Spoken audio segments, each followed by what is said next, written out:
Karibu tena katika kipindi kingine hapa Kokoto kwenye Kiatu. Na leo ngoja nizime simu hapo. Leo nitajaribu kujibu swali ya msikilizaji mmoja. Anauliza hivi.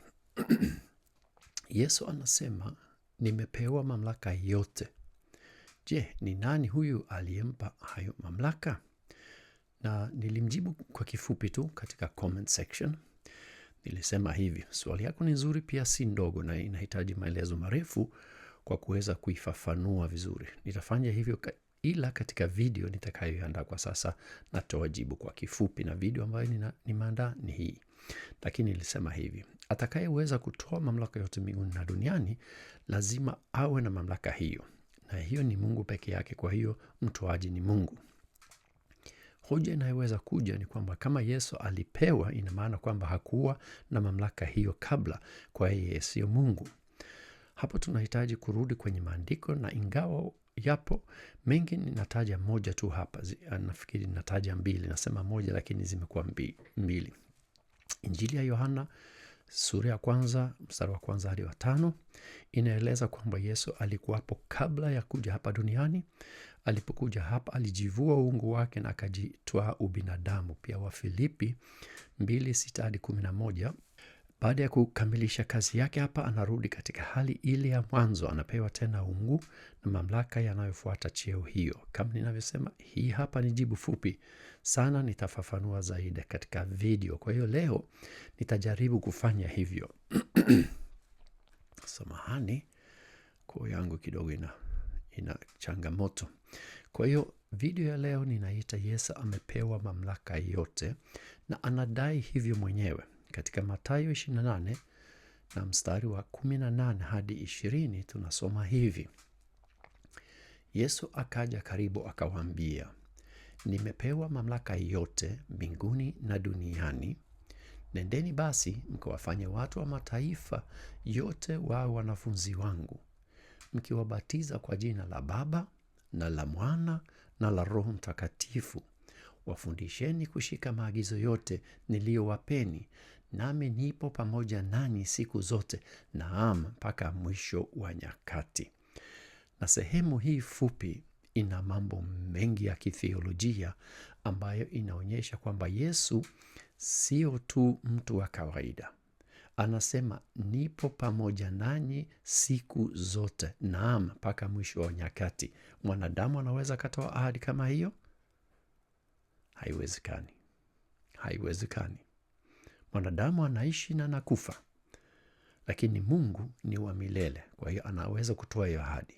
Na anasema nimepewa, kwa hiyo ina maana kwamba anapoongea na wanafunzi wake ameshapewa mamlaka hiyo. Alafu yeye kama mwenye mamlaka pia anawatuma, anawapa jawabu, nendeni pote duniani mkafundishe habari zangu, mkawabatize watu katika jina la Baba, Mwana na Roho Mtakatifu. Ina mambo mengi, lakini shughuli yetu ni kuangalia hiyo ya mamlaka. Kwa hiyo ngoja tuendelee na hiyo. Kwa hiyo tutaangalia sehemu chache. Tutaangalia asili ya tamko la Yesu anaposema kwamba amepewa mamlaka yote. Alafu tutaangalia asili yake mwenyewe, yeye kwamba alitoka wapi, kabla ya kuja duniani alikuwepo. Hiyo tunahitaji kuangalia. Na jinsi Yesu anavyojitambulisha na mwana wa mtu au mwana wa Adam. Lakini kama imeandikwa katika Biblia inategemea na toleo ulionayo. Kuna wakati mwingine nasema mwana wa Adam, lakini maana ya Adam ni mtu. Kwa hiyo ni hivyo tu. Nani anayeweza kumpa mamlaka? Nani anayestahili hiyo mamlaka? Kwa hiyo tuna pointi nyingi kidogo ya kupitia, na tunaanza na ile asili ya tamko. Na hapa tunakwenda kwenye kitabu cha Danieli katika Agano la Kale. Katika Danieli 7 mstari wa 13 na 14 tunasoma hivi. Wakati wa maono hayo usiku, niliona mmoja kama mwana wa mtu akija katika mawingu, akamwendea yule mzee wa kale, wakanileta mbele yake. Akapewa mamlaka, utukufu na ufalme, ili watu wa makabila yote, mataifa yote na lugha zote wamtumikie.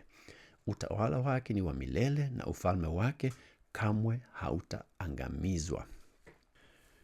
Hapo tunapata kujua kwamba kuna mtu kama mwana wa mtu anayopewa mamlaka yote. Hapo tunapata hiyo jina au hiyo nembo mwana wa mtu ambaye Yesu anaitumia, na nilicheki nafikiri inatumika kama mara 80 katika injili zetu. Kwa hiyo anaitumia mara nyingi kwa kujitambulisha.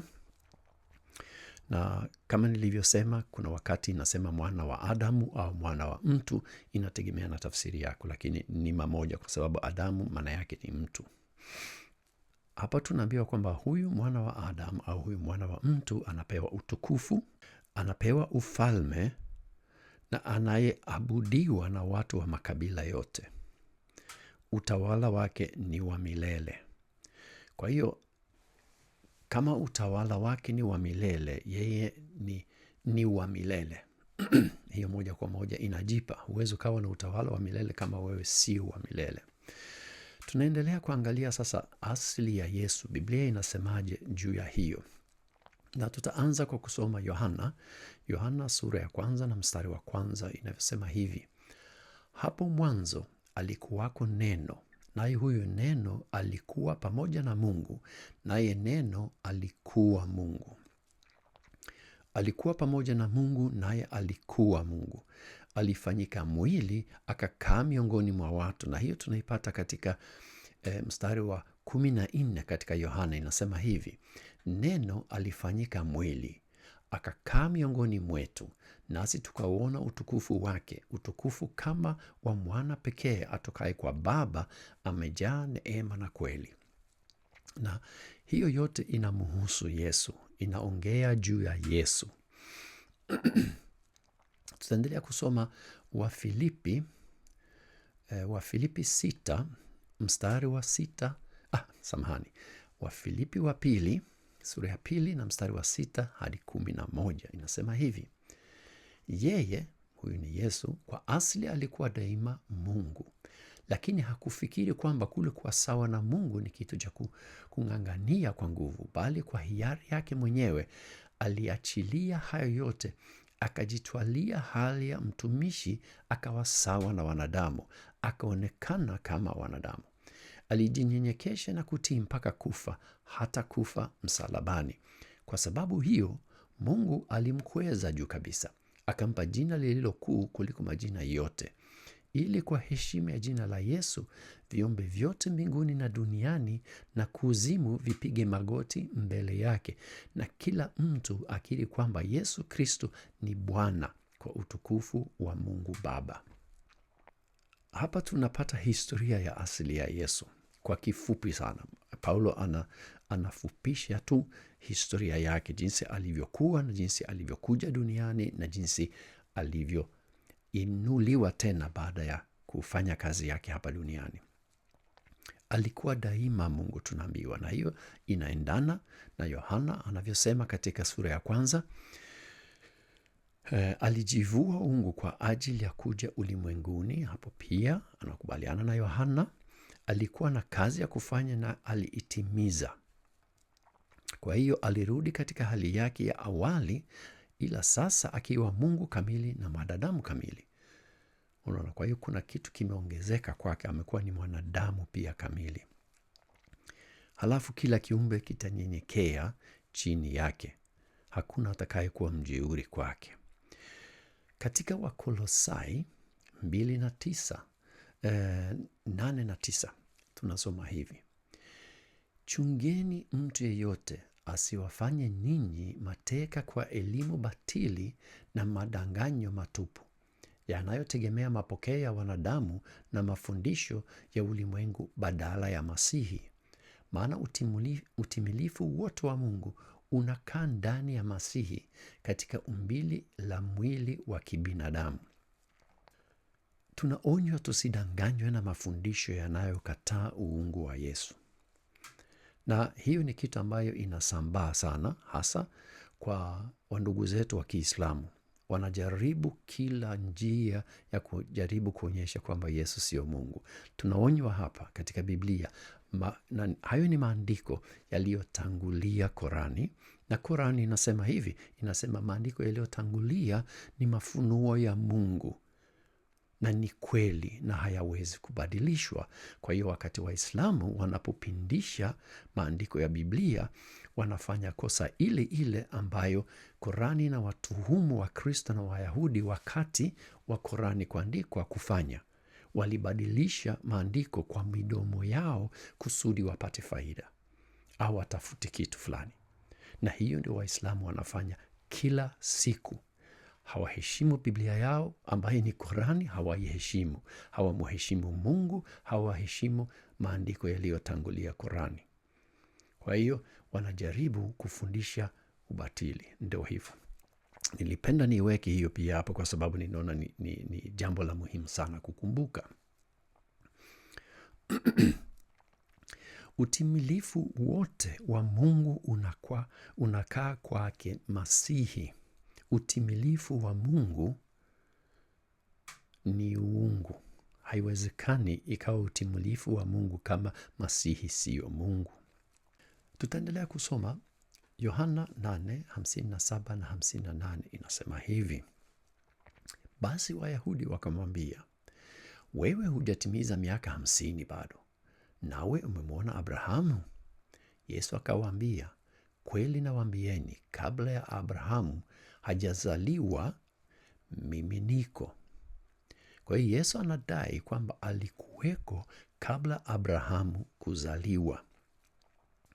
Halafu katika Yohana 10:30 anasema mimi na Baba tu mmoja. Hayo ni maandiko ambayo ni vigumu sana kukwepa na kusema kwamba Yesu Bwana hakudai kwamba yeye ni Mungu, yeye alidai kuwa tu mtume wa kawaida. Kweli itabidi usome Biblia bila kutumia fikira zako au akili yako. Mwanzo wake si alipozaliwa na Maria alikuwepo kabla ya hapo. Yeye kuzaliwa kama mwanadamu hapa duniani ilitokana na kazi ambayo alikuja kufanya kukomboa ulimwengu. Alikuweko kabla ya hapo, na Biblia imejaa rejea zinazodai hivyo. Yeye na Baba ni mmoja. Yesu anajitambulisha pia kama mwana wa mtu au kama mwana wa Adamu. Na tutaanza kusoma katika Marko 2:10 nasema hivi. Basi nataka mjue kwamba mwana wa mtu anayo mamlaka ya kuwasamehe watu dhambi duniani. Yesu alikuwa amemsamehe mtu dhambi zake, na watu waliona anakufuru, maana Mungu tu ndiye anayeweza kusamehe dhambi. Na hiyo ni ujumbe wa Biblia, hiyo pia ni ujumbe wa Korani. Hakuna mwingine anayeweza kusamehe dhambi. Hiyo ni mamlaka ambayo Mungu mwenyewe anayo, na Yesu anasamehe dhambi na anasema ana haki ya kufanya hivyo. Na anaonyesha mamlaka yake kwa kuponya huyu mtu na pia kujitambulisha kama mwana wa mtu. Kumbuka kwamba yeye anafanya kazi katika muktadha wa Kiyahudi. Wao walifahamu Agano la Kale, kwa hiyo walijua hiyo reference kutoka Danieli. Tuendelee kusoma Mathayo sura ya 16 na mstari wa 13 hadi 17. Hiyo sehemu pia unaweza kuisoma katika Marko na Luka, na ninaweka rejea kwenye notes. Anasema hivi. Yesu alipofika pande za Kaisaria Filipi, aliwauliza wanafunzi wake, watu wanasema mwana wa mtu kuwa ni nani? Wakamjibu, wengine wanasema kuwa ni Yohane Mbatizaji, wengine Eliya, wengine Yeremia au mojawapo wa manabii. Yesu akawauliza, na ninyi je, mnasema mimi ni nani? Simoni Petro akajibu, wewe ndiwe Kristo, mwana wa Mungu aliye hai. Yesu akasema, heri wewe Simioni mwana wa Yona, kwa maana hakuna binadamu yeyote aliyekufunulia jambo hili ila Baba yangu aliye mbinguni. Na hapa tunapata dokezo ya kwamba kufahamu kwamba Yesu ni Masihi, Yesu ni Mungu, inahitaji kufunuliwa kuelewa. Ukijiweka, ukijikanusha, ukikataa, pia hiyo inawezekana. Kwa hiyo ndio maana wengi wanakataa, kwa sababu hawajafunuliwa. Petro anapatia wakati anamtambulisha Yesu, na Yesu anampongeza, anasema hapo Roho wa Mungu amekufunulia, au Mungu amekufunulia hiyo kitu. Kwa hiyo yeye ni mwana wa Mungu aliye hai.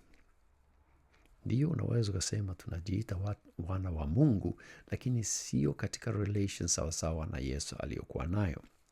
Tusome Marko 14 mstari wa 61 na 62. Inasema hivi: lakini yeye akakaa kimya, hakusema hata neno moja.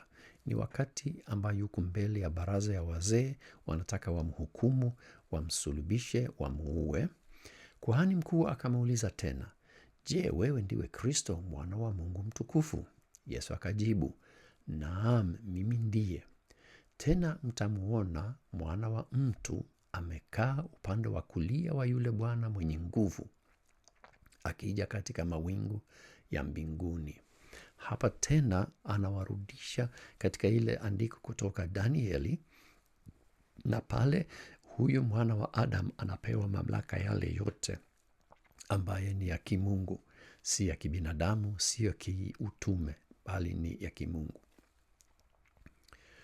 Na tutamalizia kwa kusoma pia Mathayo 26 na 64 inayosema hivi: Yesu akamwambia, wewe umesema, lakini nawaambieni, tangu sasa mtamuona Mwana wa Mtu ameketi upande wa kulia wa yule Bwana mwenye nguvu, akija juu ya mawingu ya mbinguni. Hiyo ni sehemu ya Marko ambayo ni yale ambayo Mathayo ambayo inarudiwa pia katika Marko. Anaulizwa kama yeye ndiye mwana wa Mungu, na anasema ndiye. Anajitambulisha na mwana wa mtu anayepewa mamlaka. Okay, sasa nani anayeweza kumpa hiyo mamlaka? Nilisema pia katika comment yangu fupi kwenye wakati nilijibu mara ya kwanza, ni mwenye mamlaka tu. Huwezi kutoa kitu ambayo hauna. Na Mungu ndiye mwenye mamlaka yote mbinguni na duniani. Yeye peke yake ndiye anayeweza kutoa mamlaka hiyo. Lakini pia tunahitaji kujiuliza, nani anayestahili kupokea? Pia ni Mungu ambaye anastahili kupokea, hakuna mwingine. Na kama Mungu akimtolea mwingine mamlaka yake yote, ina maana anajivua hiyo mamlaka kama anamtolea ambaye sio Mungu. Lakini anamrudishia, katika hiyo hali anamrudishia Mungu Yesu mwana wa Mungu katika utatu mamlaka aliyokuwa nayo kabla ya kuja duniani. Ndio maana Mungu Baba anabaki kuwa Mungu, Mungu Mwana anabaki kuwa Mwana. Kwa hiyo ni hivyo. Hiyo najua ni theolojia, na inawezekana kwa mtu ukitumia akili za kibinadamu, saa nyingine utasema mbona hiyo haieleweki, na wengi wanasema mambo tunayafundisha ambayo tunaingia kwenye theolojia wanasema haieleweki.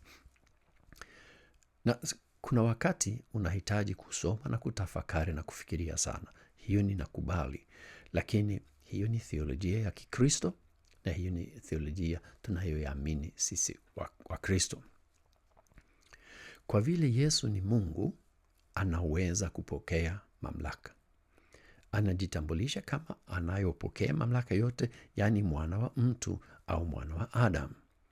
Matendo yake alipokuwa hapa duniani ilionyesha kwamba ana mamlaka ya kimungu. Hakuna mwingine ambaye alifanya miujiza kama Yesu. Hata hivyo watu walimkataa. Na hata leo hata hivyo watu wanamkataa. Lakini si kwa kukosa ushahidi ya kuwa yeye ni Mungu, ni kwa sababu ya roho ya ukaidi.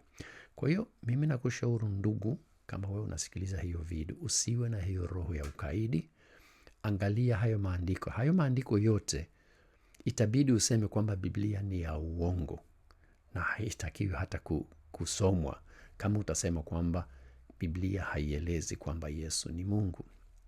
Itabidi ufanye hivyo. Na hiyo labda kama unakana kwamba Mungu hayupo kabisa, yani wewe ni atheist, hapo sawa, unaweza kusema okay, hiyo inawezekana. Lakini kama wewe, kwa mfano wewe ni Muislamu au wewe ni Mkristo, hakuna jinsi ya kukwepa hayo maandiko, kwa sababu kama wewe ni Mkristo ni maandiko yako, na kama wewe ni Muislamu maandiko yako, Korani, yanadai kwamba maandiko ya Biblia yako sahihi. Kwa hiyo tuko pale. Na ninajua hata hivyo kuna watu watatoa comment, watasema kwamba ninakosea, sijui na nini na nini, lakini hiyo ni theolojia halisi, ni nzuri na ina msingi katika neno la Mungu, na ndio hiyo tunaipenda sisi wa Kristo. Kama umefika mpaka mwisho katika video hiyo, ninashukuru. Mungu akubariki, na bila shaka tutaona katika video zingine siku za mbele. Asanteni sana.